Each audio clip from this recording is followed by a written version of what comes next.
Selamat pagi Bapak. Oke, Apakah Bapak masih mengenal saya? bentar Bu. Ibu si Iya, betul sekali Bapak. Bagaimana perasaan Bapak hari ini? ya sedikit lega. Sedikit lega, apakah Bapak ingin bercerita tentang sesuatu mungkin? Ya, terkadang masih merasakan emosi. Terkadang masih. Tapi apakah Bapak sekarang sudah bisa mengontrol dengan cara latihan nafas dalam dan juga latihan fisik? Ya, saya sudah mencobanya Bu. Baik. Saya lihat-lihat juga Bapak sedikit lebih ceria gitu ya Pak, dan juga sedikit lebih rileks begitu. Dan menurut saya Bapak juga jauh lebih tenang untuk menghadapi orang lain. Saya lihat kemarin Bapak juga sudah bisa mengontrol marah dengan cara latihan fisik ya Pak.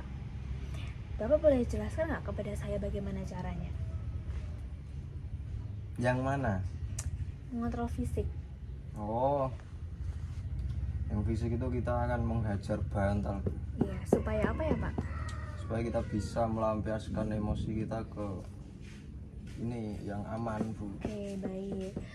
Bagaimana kalau misalkan hari ini kita mencoba teknik mengontrol marah secara verbal? Apa yang Bapak ketahui tentang teknik mengontrol marah secara verbal ini? Belum tahu. Baik, hari ini saya akan mengajak Bapak untuk berlatih cara menyampaikan rasa marah dengan berbicara tenang saat merasa terganggu. Apakah Bapak masih bersedia untuk mengikuti latihan hari ini? Oke lah. Kira-kira Bapak ingin waktunya berapa lama ya? 5 menit saja. Baik, untuk latihannya di tempat ini lagi ya Pak? Ya. Baik.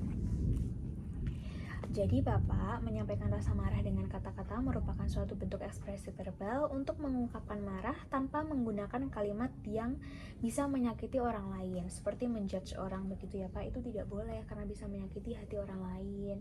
Nah, untuk tujuannya sendiri yaitu mengungkapkan perasaan yang sedang dialami oleh seseorang.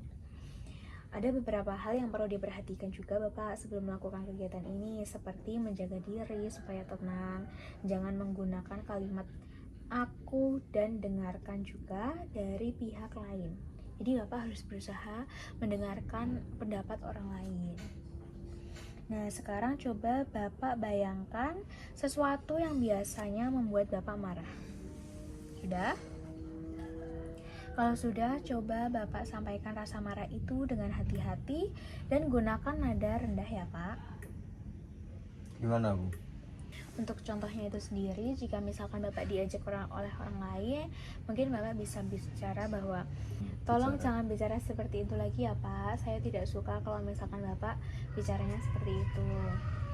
Gitu ya Pak ya? Begitu Bu? Ya, tapi dengan nada yang pelan dan juga nada yang rendah, tidak boleh meninggi begitu. Nanti orang lain merasa tersinggung.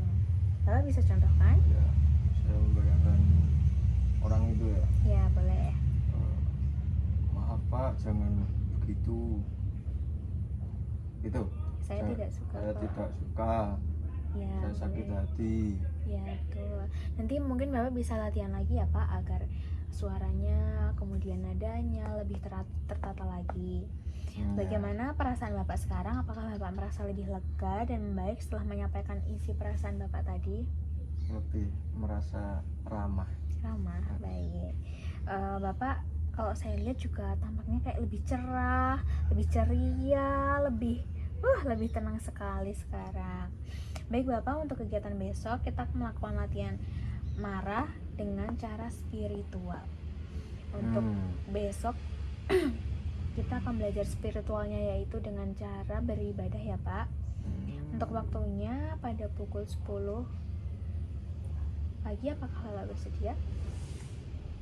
Ya udahlah ya. Baik, untuk tempatnya di masjid ya Bapak. Ya. Baik, kalau begitu sampai jumpa besok Bapak. Terima kasih, semoga lekas sembuh. Ya.